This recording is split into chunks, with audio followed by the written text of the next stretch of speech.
And today I am so thrilled that Jessica Reilly-Moman has agreed to be here with us. She is the director of the Center for Climate and Community at Island Institute, and she will be sharing her findings from her research on the fit of offshore wind for Maine's coastal communities. So thanks so much, Jess, for being here and for all of you for being here. And I'm going to hand it over to Dr. Jessica Reilly-Moman. Thank you, Suzanne. All right, let's see. Now I get to do the screen share shuffle. Um, all right, can everybody see that? Okay, all right, great. Give me just a second. Thing is, then I can't see it. All right. Hi, everyone. Thank you for being here. Thank you to the Wells Reserve and Suzanne for hosting me. My name is Jess Reilly-Moman. I am the director of the Center for Climate and Community at Island Institute. I'm also a research affiliate at the University of Maine's Marine Lab, which is called the Darling Marine Center. I'm going to talk with you today about research I've been working on for the last 3 years with Dr. Heather Leslie, who is a professor of marine sciences at the University of Maine. The research was funded by the Northeast Sea Grant Consortium and was focused on building participatory approaches to community resilience in the ocean renewable energy siting process. But more simply, we could summarize it as the social impacts or the human dimensions of offshore wind in Maine. We looked at this by thinking specifically about place and how all the different aspects of a place may or may not fit with renewable energy development in the ocean. So here's what's on Excuse our me, agenda. Yeah. Jess, just wanted to let you know we can see there's a little up at the top, we can see your tabs. Oh, okay. I can close. I think you're probably just gonna have to see my tabs, unfortunately. That's totally fine. Um, Just wanted you to know. Thank you. I think I've gone through this process before where I tried to eliminate them and we can't. So, um, thank you, Suzanne. So here's what's on our agenda for today. I'm going to give some background on offshore wind and our electric grid, as well as some context for offshore wind development in the Northeast. Then I'll talk about what we did to give you an overview of our specific project. Um, I'll talk about how we did what we did and why that matters. And then I'll get into the meat of discussing what we learned. We won't have time to cover everything, it's a lot, but I'll include the values that many people share on the coast, some perspectives that people have on offshore wind development, our key findings, and then potential pathways forward. This will include a set of principles of engagement, as well as addressing broader needs at the individual and collective scale. And then finally, we'll go over some potential indicators of what we call place technology fit. All of this information can then serve as a guide for a developer, for state and federal agencies, or a community to ask themselves what to consider when thinking about offshore wind. So I wanted to start with giving you a little background information about offshore wind more generally, what we mean when we talk about it, what makes up a wind farm, where it has already been installed, and other projects and conflicts that have influenced how people think about offshore wind in Maine. So offshore wind refers to wind turbines that are installed in coastal and offshore waters. A wind turbine uses the wind to turn blades that are engineered a bit like airplane wings to then generate electricity. This is different than a windmill, which performs mechanical work like pumping water or grinding grain and does not generate electricity. So this is a map from the Global Wind Power Tracker of all operating and proposed offshore wind projects worldwide. The areas in green are the 369 farms that have over 10,000 turbines already installed and operating. So there's over 10,000 turbines already generating energy across the globe. China has the most farms at 105. They recently surpassed the United Kingdom, which has 22% of all of the global capacity. But Germany, Denmark, and the Netherlands are coming up fast on those numbers. The orange dots are the almost 650 farms in pre-construction phases of some sort, and the red areas are areas that have been announced. The little blue dots you can see are 160 projects that have been shelved. So you can see from this map that China and Europe are in the lead for actual installed capacity, but there are many areas of the world that have announced their intentions to build offshore wind or started some pre-construction phases. What's a little different about offshore wind in the Gulf of Maine is that the turbines will be floating because the Gulf of Maine, just like the coast of Oregon, is deep water. The University of Maine has helped to pioneer this space, but this is a new technology that many companies are exploring. The turbines, most of which at this point are as tall as the Washington Monument, rest on a floating concrete base that is then anchored to the seafloor with chains. Each link of the chain is around 2,000 pounds. So this is just enormous industrial infrastructure.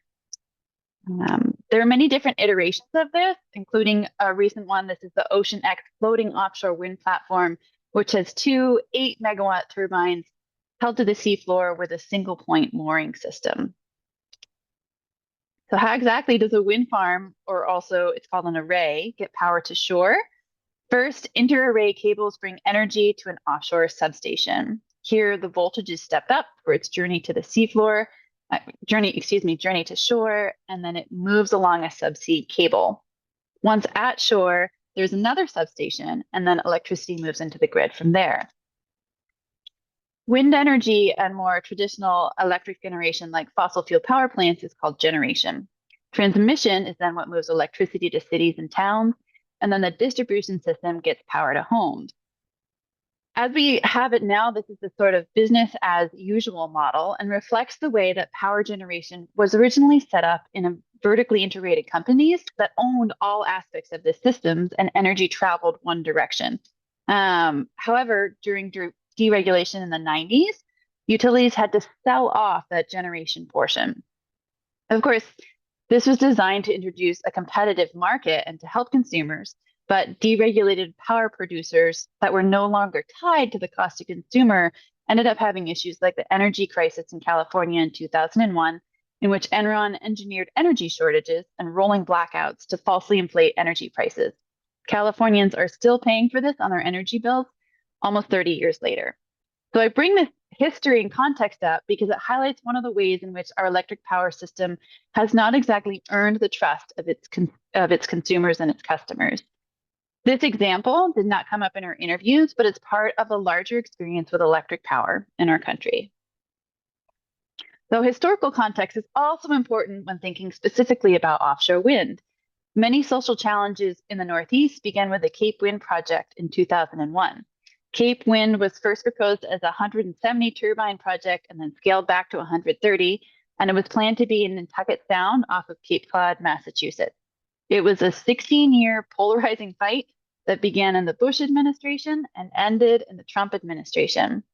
Wealthy homeowners, including the Kennedy family, attacked the project, and ultimately lawsuits ran out the clock. However, near the end of that battle in 2015, the Block Island Wind Farm, which is located about 4 miles off the coast of Block Island, Rhode Island, began construction of 5 turbines. By the end of 2016, it was the first operating wind farm in the US. It was replacing the island's diesel generators and connected the island to the onshore grid, as well as providing broadband fiber cable to the island. So it had a lot of local benefits that the island community collectively decided that they wanted. In 2024, the third offshore wind farm in the US, South Fork Wind, which is 35 miles east of Long Island, began sending electricity from its 12 turbines to shore. Also last year, the first 5 of 62 turbines of the Vineyard Wind project, which is 15 miles south of Martha's Vineyard and in Nantucket, Massachusetts, commenced operation.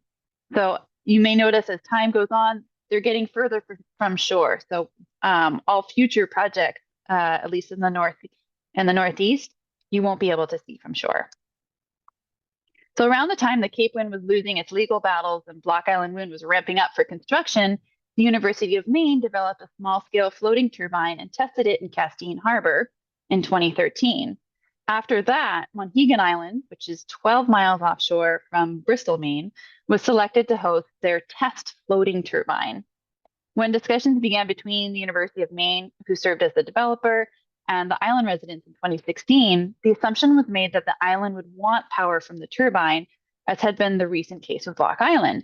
However, Monhegan had recently invested in a more efficient diesel generator, and many residents and fishermen who live on the island were unwilling to participate in the scoping process. So the Monhegan project, which has now been shelved, has often been cited as a sore point for offshore wind engagement processes in which the developers incorrectly assumed the needs and wishes of the island community. Most recently, in the Gulf of Maine, the Bureau of Ocean Energy Management, or BOEM, created areas that developers can lease for these floating wind projects. The original call area was almost 10 million acres in April of 2023, and then it was reduced incrementally to about 2 million acres by April of last year. Then in October, 4 of 8 designated leased area parcels were leased at auction for the minimum allowable amount to two companies, Avangrid and Invenergy. This siting process is the focus of the experiences and insights in the following section. So just for some context, this is the BOEM process from leasing to operations. We are right now where the color turns blue. So we have really only just begun a very long process that can take anywhere from 8 to 20 years. All right, on to what we did. With this project, our goal was to characterize place technology fit for communities on the coast of Maine. Place technology fit is the degree of suitability of a place for a technology, in this case, floating offshore wind. So just think for a moment about what is important to you about where you live. What makes it important? What makes you want to stay or leave? All of this, as you think of these things, comes down to not just the place itself, but how who you are as a person interacts with that place.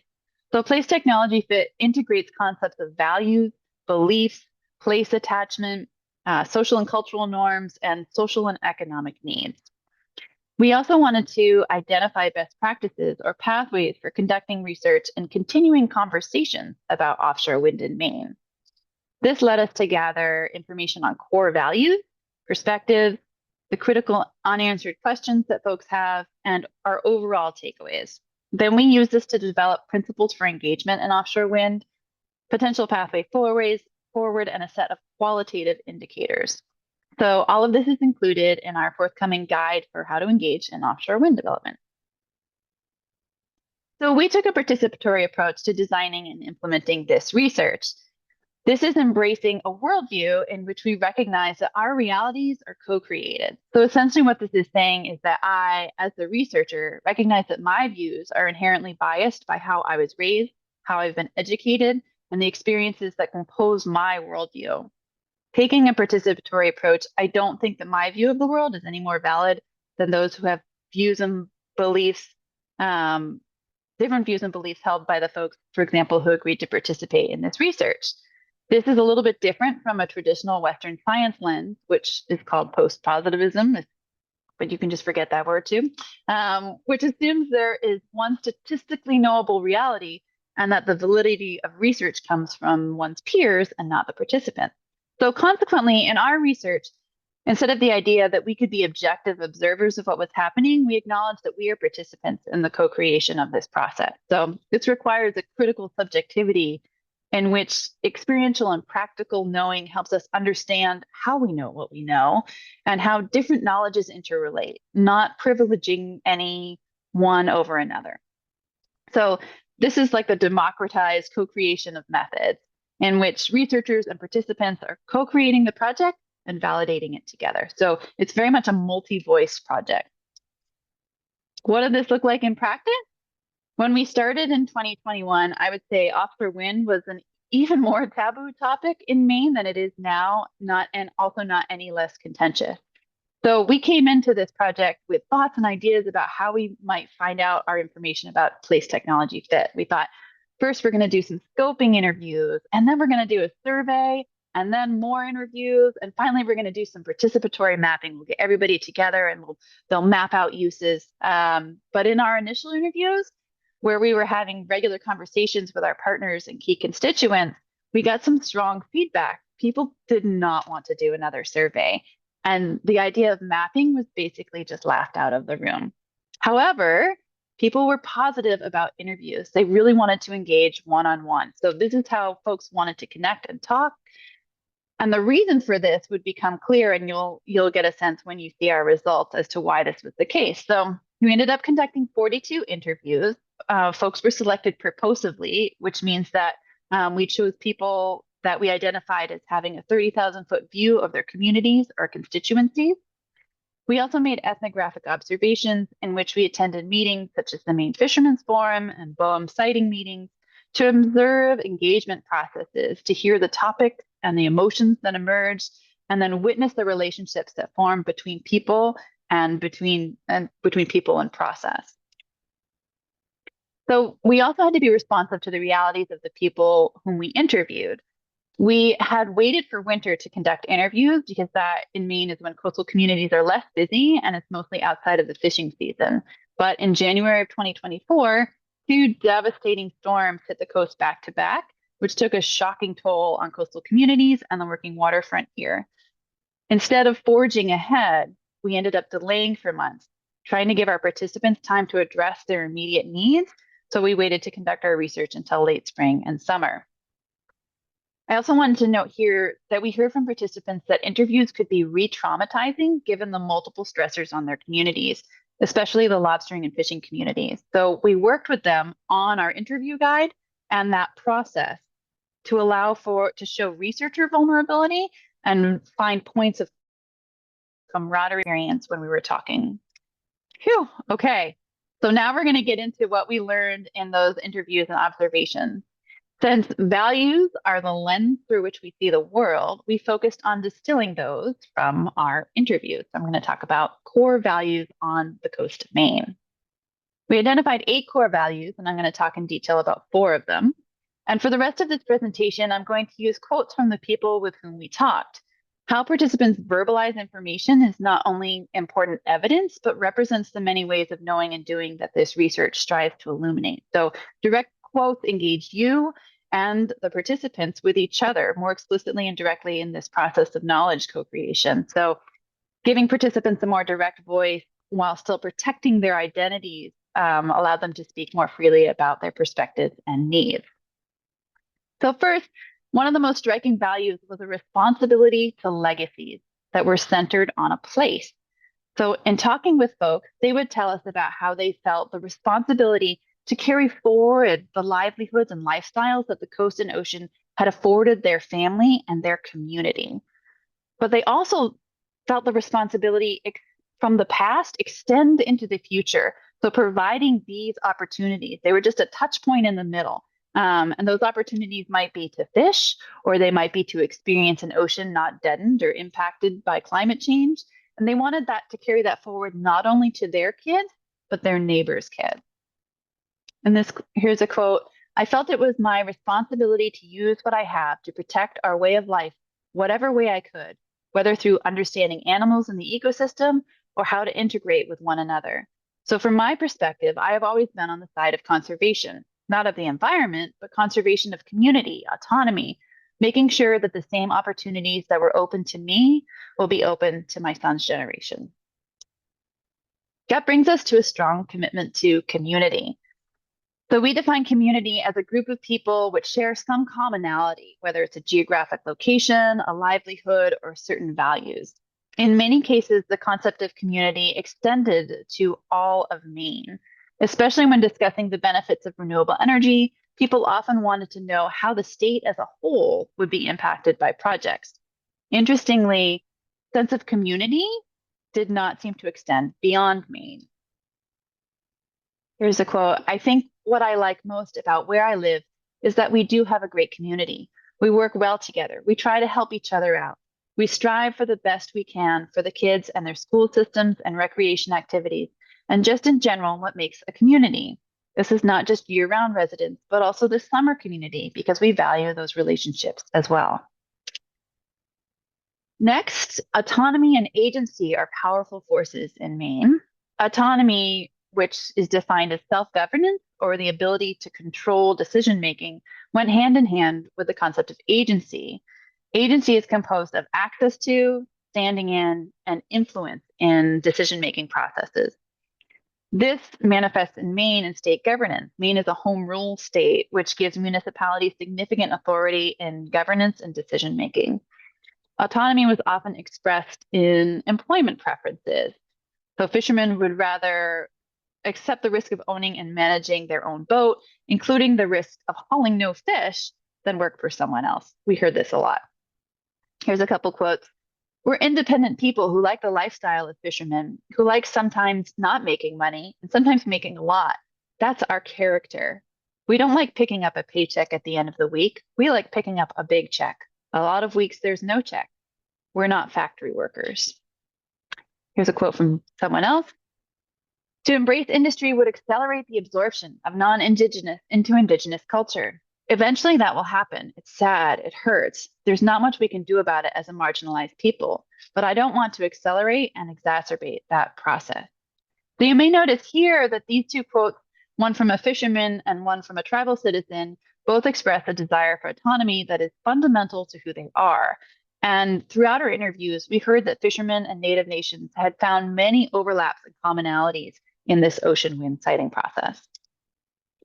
And then finally, in Maine, people in ocean-based industries such as fishing, shipping, and port operations are really proud of the deep roots of their professions. They see themselves as stewards of their industry's practices. This value is physically tied to place, as are all of those that I've talked about previously.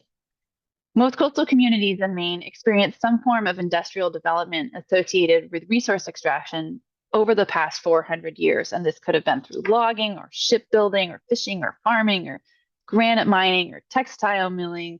And industrial shipping carried those goods to market south and east. However, there are only a few communities with a strong living memory of these industrial practices, and even fewer who experience this activity directly today.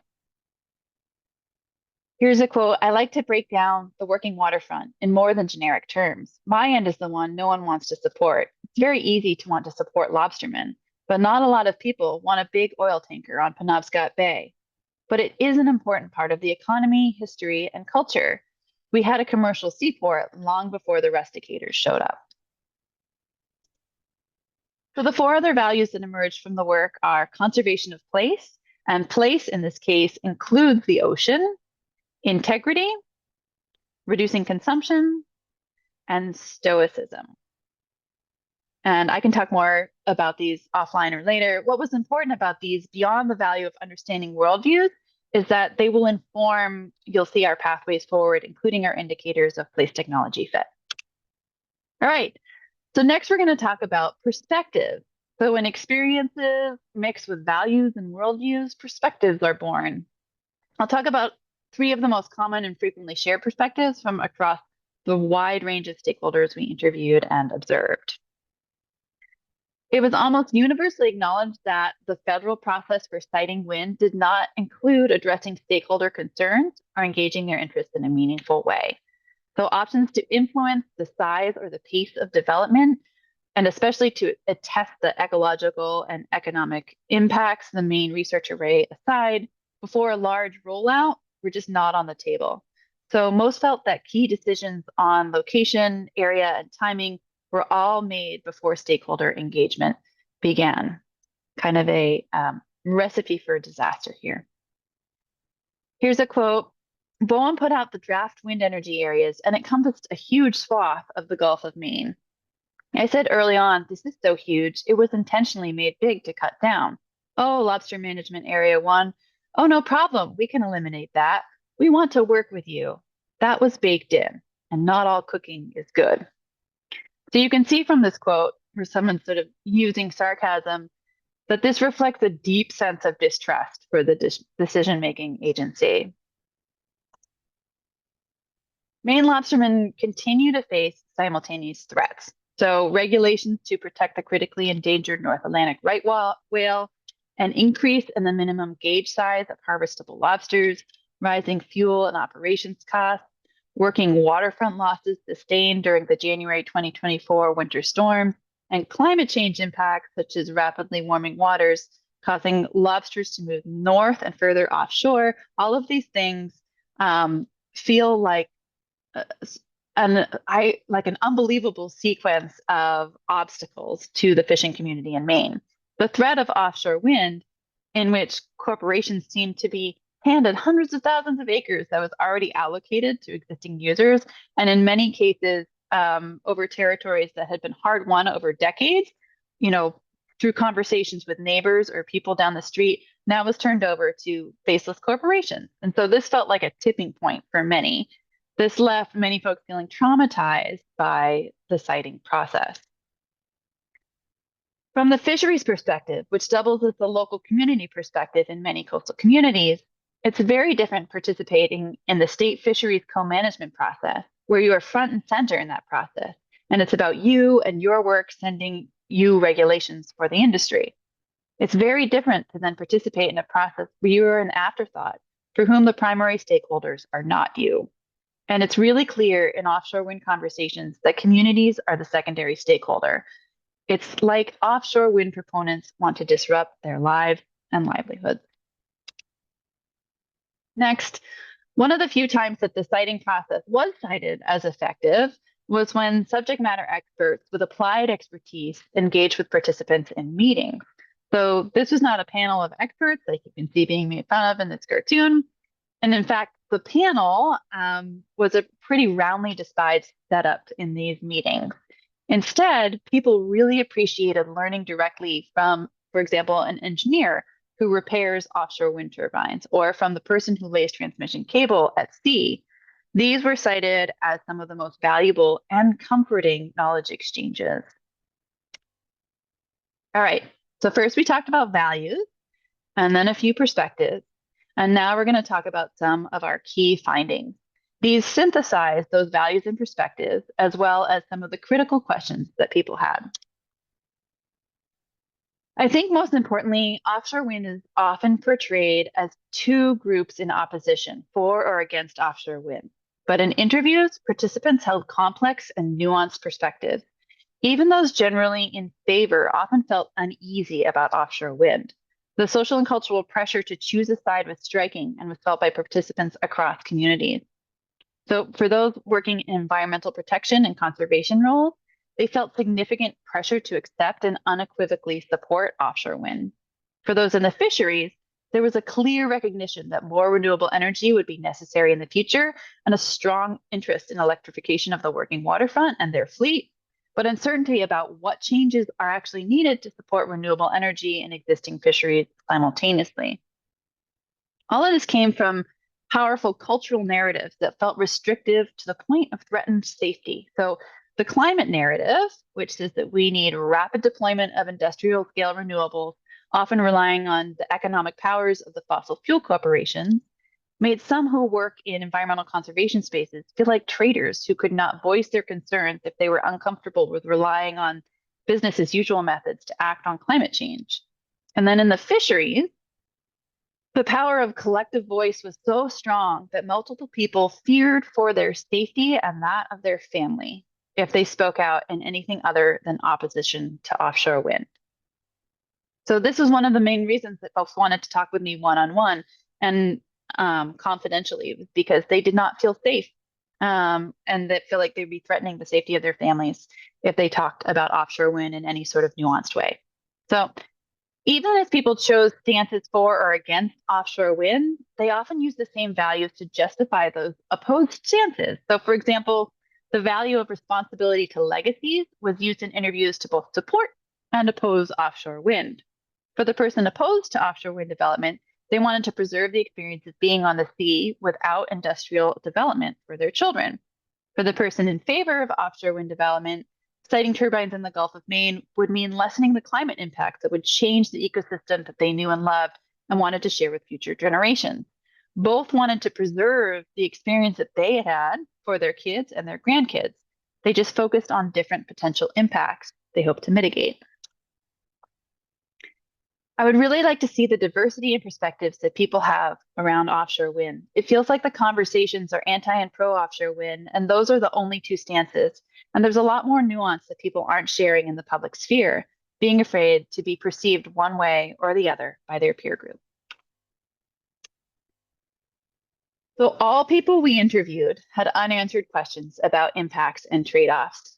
Many of these questions were considered foundational to understanding the most basic overall impacts, things like, can I still fish? One of the most common questions we heard, do we need this? Can we meet our current and future electricity needs with different renewable energy technologies? Another question Is this worth it? As in, how do we know we are not repeating the same mistakes of past energy projects, like with the environmental and cultural destruction caused by dams? And then finally, how does this impact ratepayers in Maine? What's going to happen to my energy bill? A few quotes. The people I've talked with about this are left with more questions than answers, at least in this moment. There's a lot of hesitation because we just don't know. There isn't very good messaging around the whole process. Someone else said, I don't feel like the info shared is often nuanced enough or realistic. I've taken a step back. There's not a lot of new information or answers to questions that people have been asking for 5 years now. And finally, we really don't know the most basic answers to questions. We don't know if turbines will help or hurt fish populations system wide. And finally, offshore wind is a boundary object. It's a symbol that is judged and evaluated differently depending on one's worldview. So it could be a symbol of a person's broader political and social orientation, or seen as industrial development not in sync with the rural Maine lifestyle. So this is the second time I've used this comic because I love it and I think it's really helpful. Both people here, they're looking at the same thing. Each has a different explanation, and both of them are right. So this gets to the heart of participatory research, seeing both as valid beliefs that reflect a specific viewpoint. Next, communities faced with impacts from offshore wind are overwhelmed and in need of spaces for grief and loss. The fishing community and those dependent on it faces this immediate need. However, this grief is also shared by those who witness climate impacts to the state and the country. This is another example of a shared experience by opposing sides. I think everybody has to go through it. I think there was a sense of loss of pristine environments when we started to engage with offshore wind, like it's a space not developed. It's touched by humans, but not developed. There's a real sense of loss associated with that. And for those who are supportive of offshore wind, the question is always, what's the alternative and how will we address climate change? That's a different sense of loss. So both sides are feeling a sense of loss, but on a different timescale. All right, so what do we do with all of this? How do we move forward? Well, our participants showed the way. From our discussions, we were able to develop principles of engagement. So, first, engagement can follow existing best practices. This is driven by intention to build trust from the beginning with process leaders. It includes listening, seeking and acting on community advice for siting, having trained facilitators and a fully staffed office available for answering questions, taking ownership of mistakes made in the decision-making process, and keeping one's word. It is taking the time to build relationships and support individuals' agency in the process. This can be done with existing community-based organizations that already have established relationships with community. I can't really stress this enough. And I'll talk a little bit how this influenced me personally as well. But there has been a commitment to providing affected parties. There has to be a commitment to providing affected parties with meaningful influence in the process. We also heard how critical it was to improve communication. This includes leading with listening again, being transparent, engaging in culturally appropriate ways. For example, having subject matter experts who have spent time on the sea, structuring processes to accommodate grief and loss. That was a big one. And intentionally providing information to municipalities and other local leadership. There isn't a good streamlined way to get information to decision makers at the municipal level. That's just not happening in a systematic way in Maine at this time. We also heard that processes need to make it easier to engage. So having meetings at multiple and varied times of day, meetings that have childcare, that have food, and that can accommodate different groups as a result. We heard a lot about people dropping out of the process, not only because they were discouraged by their lack of agency or ability to influence the process, but because they felt they were having the same conversations over and over in public meetings. And then finally, disinformation or the intentional spreading of lies is prevalent in this space. Facts are not going to help with this, turns out. Instead, how information is spread is key, especially through interpersonal and group relationships. So, beyond engagement, we also heard what many coastal communities need to support their thriving now and into the future. We learned that some of the biggest uncertainties are clear methods for reckoning for harm. So, for example, if wind farms are found to be negatively impacting the ecologies and economies of the Gulf of Maine, what are the thresholds at which action is taken? Many equated this with the experience of the lasting impact of dams on Maine's rivers. There was also the hope for increased advocacy from within federal agencies for the fishing industry. And then switching to the scope of renewable electrification, so many participants wanted a better understanding of how the state and their municipalities could meet energy demand that is renewable, affordable, and resilient to the increasing impacts of storm. One specific way we at Island Institute are addressing this is through the Energy Transitions Initiative Partnership Project, or ETIP. I'm going to talk briefly about that. ETIP is a program of the National Renewable Energy Lab, or NREL, that partners coastal, rural, and island communities with technical capacity from the national labs to build strategic energy plans that can then be used to find funding for project implementation. These are community-led processes in which a community hones in on their energy priorities, and then experts in that area help them with the economic and technical analysis that dramatically increases energy literacy in their communities and positions them to achieve their goals. So these projects through ETIP have spanned a really wide range of topics, from microgrids with solar, wind, or tidal generation and battery storage, to energy efficiency, to grid hardening and grid resiliency, and even to including water systems. So for example, in Eastport, Maine, the ETIP team explored 2 scenarios for microgrid ownership and calculated energy efficiency savings for local homes. It led to building a positive and productive relationship with the local utility and subsequent significant increases in grid reliability. This work also led to $200,000 energy rural community prizes from DOE, or Department of Energy, to support capacity, energy efficiency measures, and building a relationship with the Passamaquoddy tribe at Sapayak. So Island Institute is recruiting for the 5th ETIP cohort right now through May. So please reach out if you live in a rural area in the Northeast on the coast and be interested.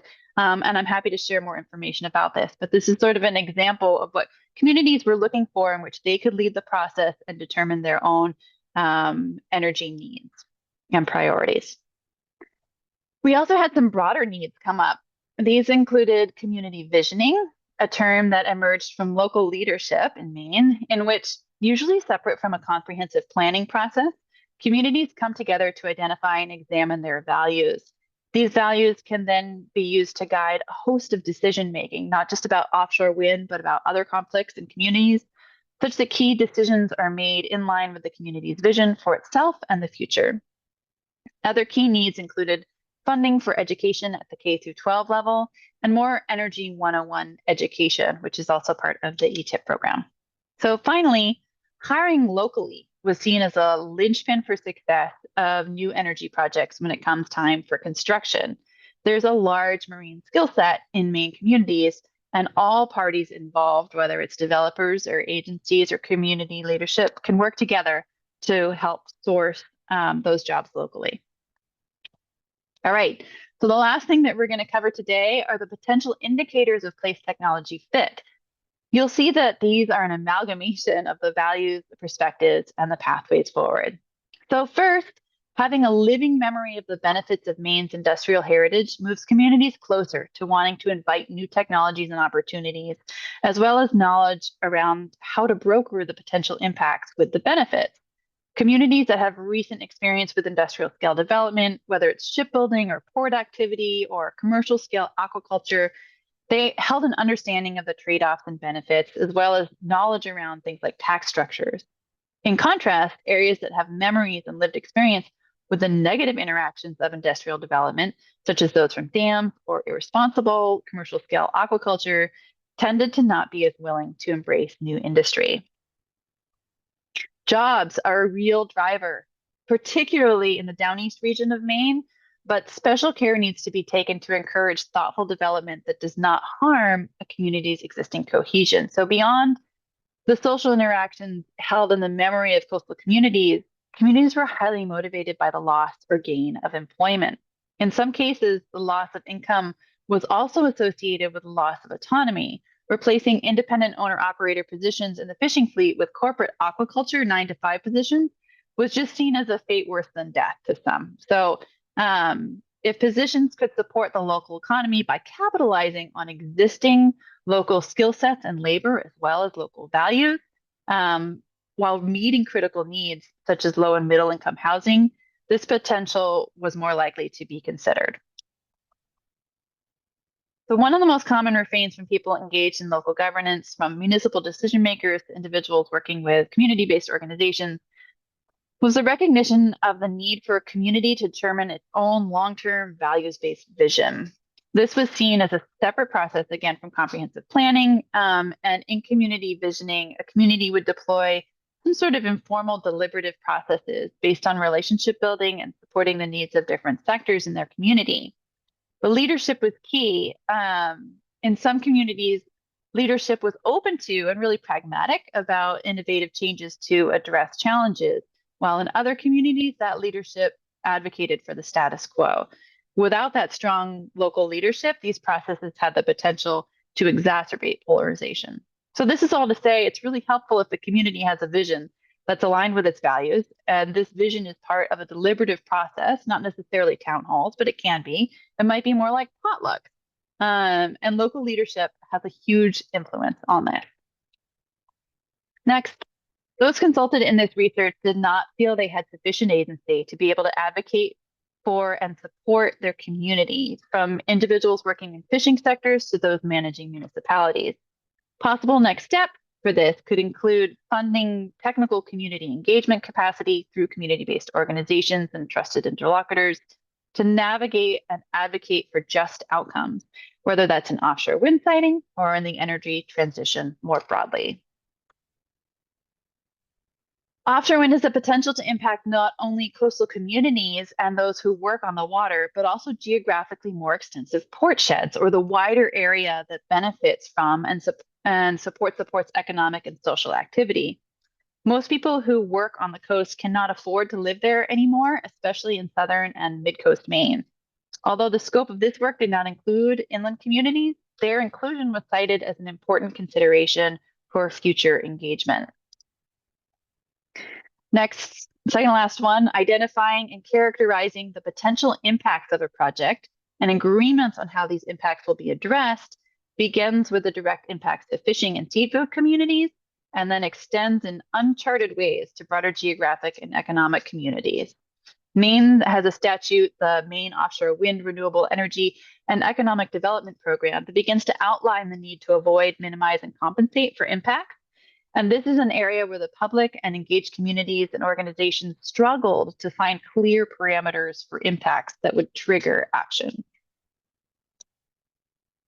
And then finally, a somewhat myopic focus on offshore wind as a primary solution to meet renewable energy and decarbonization goals does not adequately address the interests and needs of small and rural coastal communities. Better understanding of the factors most important for energy independence and reliability is needed. So at Island Institute, in partnership with the national labs, we specifically address this need and support communities to figure out their energy needs and priorities with strategic energy planning that utilizes the technical capacity of the lab by helping to build energy literacy and energy-related relationships, such as those with utilities. So I realize this is a lot of information, and I encourage you to reach out and ask any questions, because there's a lot more in the guide. There are a lot more perspectives and key findings, and just reach out. But I also wanted to take just a moment for the end of this presentation to distill maybe 3 key takeaways. And so if I had to choose what those 3 were, here's what they would be. There is a spectrum of perspectives on offshore wind. This is driven by critical unanswered questions, compelling narratives that constrain us socially and politically, and the novelty and complexity of new technology. We need to create processes and conditions that allow people to feel safe while holding and sharing these perspectives. It helps to understand a community's values and vision. This requires the work of meeting one-on-one and building relationships over time. It requires trust. Whether that's from the perspective of a developer, a state or federal agency, or communities themselves, understanding values is the foundation for understanding what matters to people and why, then being able to work within that framework to best meet the community's needs.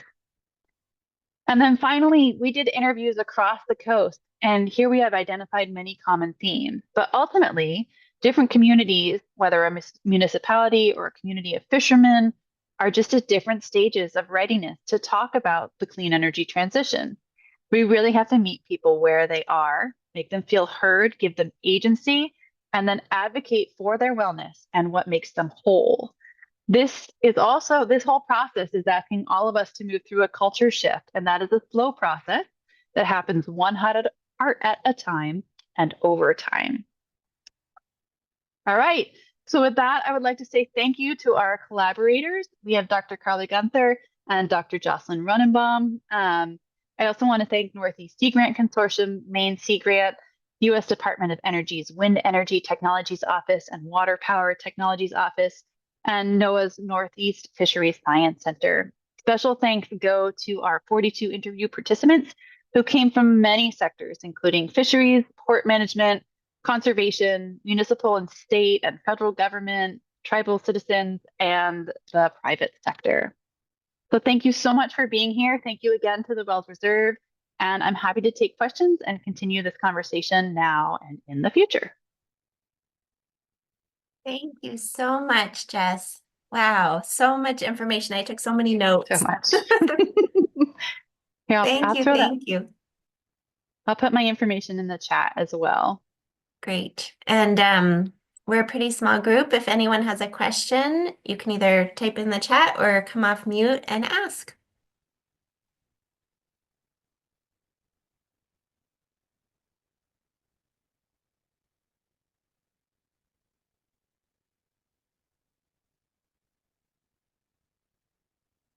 While people are thinking, I'll just ask you, I didn't hear you talk about in any of the quotes, impact to wildlife. Did anyone bring that up? Was that talked about at all?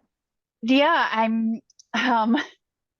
there's the discussion certainly around there's lots of discussion around fish, whales, and birds. I think the whale discussion what could really dominate the conversation. And it was so confusing to me that in fact it came up so frequently that fishermen and then really so many people, because of media coverage, they just weren't sure where to turn to find information about, is this going to impact whales? And so I called an expert in California and talked to him about it. And what he said is that, we know what is harmful to whales. It is entanglements and it's ship strikes. And he said, no matter really how this technology is deployed, those existing challenges are things that we can address right now if we're concerned about whales. And there's a whole section in our report that sort of talks about how folks from sort of both camps, sort of for and against offshore wind, use the information that is most convenient them to sort of push their priorities forward. And folks on every side saw that, but it was also confusing to folks trying to figure out, like what are the impacts. And the whale was a big topic. And I think for some of the fishermen that are out at sea who see seabirds, that was something that they were interested in as well. But there's a lot of within the industry itself, within development, because the technology itself it's still really in development. We're still in the development phase. There's still an opportunity for fishermen and for people who know a lot about the sea to be involved in how turbines are built and designed and how they're set up in farms, these kinds of things. But getting folks to inform and talk about that has been a real struggle so far. Thank you. I see Steve, your hand's up. Go ahead. Yeah, hi. First, just want to thank the Wells Reserve and the Island Institute, both of you. I guess my question is fairly simple, although my guess is that the answer won't be, and that is how might we all counter disinformation? Yeah, that's a great question, Steve. I think if we knew the answer, it would be good. I think that one of the things that the literature says is that, in fact, facts don't really counter disinformation. It's relationships, and so it is building relationships across communities. And so, fishing in Maine can be a pretty insular community, but building those relationships, like for example, there were some folks from Boehm who built, multi-year relationships with people who were showing up at meetings, and that was a great way to sort of get information into the communities through those trusted relationships. So I would say that that's one way to do it. I think also that. Um, Quite often, what's that expression, Steve, where like the by the time the truth is even putting on its pants, the lie has made its way all the way around the world. And so I think that instead of sort of focusing on countering, it's on thinking about those relationships and how we can make this process one such that people are building relationships of trust across sectors, so that when that information is out there, that it has a counter from within the community because of those trusted relationships. But that's just part of the answer. So yeah, I think it's a topic that is often discussed and plagues plagues this topic. Yes, I see there's two questions in the chat and we have, looks like 4 minutes. So I'll the first one is, was there discussion of phases of development of offshore wind, especially the research array? So there was some discussion of the research array. The main thing that I heard from in the interviews was frustration that the research array wasn't able to sort of provide results or really get underway before the lease areas were auctioned. There was a lot of frustration around that. Um, from my personal knowledge on the research array, there's some really neat and comprehensive research happening at DMR, the Division of Marine Resources, that's looking at so many different aspects. And so it's a really great opportunity. But the research array has gotten caught in what happens more broadly in a lot of these processes, which is some of the technical slowdowns around power purchase agreements, around securing the lease in the first place, and then securing that power to shore. So it's still happening, and there's a lot of great research and initial research that's happening right now. And there was frustration from all sides that the research array didn't have a little more time to get underway before the larger areas were auctioned.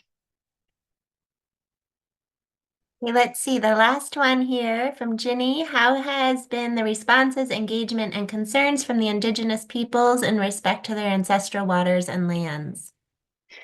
Yeah, so like I kind of mentioned here, there was a lot of alignment between Native nations and the fishermen in sort of understanding and thinking about how they were not being heard in the process. And in Maine, there is this is this is a much longer topic than I would be able to address here, but it's really thinking about uh, whose ancestral lands and waters and who has the rights to develop those. This is an ongoing topic, and this is an ongoing interest for the Passamaquoddy tribe and for other Wabanaki nations, trying to learn more about what is really going on, how this will impact the tribes, and so again, a spectrum of perspectives and opinion, but a lot of concern too. There is recent and living memory for Native nations about how, especially for dams and mains rivers, how like ecological and social processes were really torn apart. And a lot of the research wasn't done beforehand, and we're just sort of learning about those impacts now. And so there was a lot of concern that we don't know these systems very well as it is, and so we don't know how we're going to impact them by developing offshore wind. That's the best I can do with a short answer. I'm happy to talk more about that.